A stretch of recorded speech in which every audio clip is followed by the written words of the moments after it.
ঈদ উল ফিতরের দিনে 10টি সুন্নাহ। 1. ঈদের দিন ভোরে ঘুম থেকে ওঠা ও ঈদগাহে দ্রুত যাওয়া। 2. খেজুর বা মিষ্টি জাতীয় খাবার খেয়ে ঈদগাহে যাওয়া। 3. গোসল করা, সুগন্ধি ব্যবহার করা, মেসওয়াক করা। 4. উত্তম কাপড় পরিধান করা। 5. ঈদগাহে পায়ে হেঁটে যাওয়া। 6. তাকবীর বলতে বলতে ঈদগাহে যাওয়া।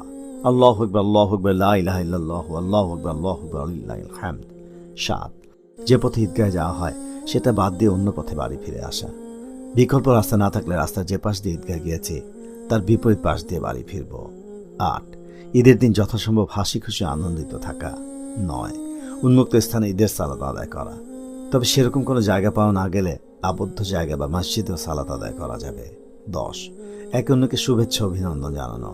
সাহাবাগণ ঈদের দিন একজনের সাথে অন্যজনের সাক্ষাতে এইভাবে শুভেচ্ছা জানাতেন: তাকাব্বালাল্লাহু মিন্না ওয়া মিনকুম। আল্লাহ আমাদের ও আপনাদের পক্ষ থেকে সকল নেক আমলগুলোকে কবুল করে নিন।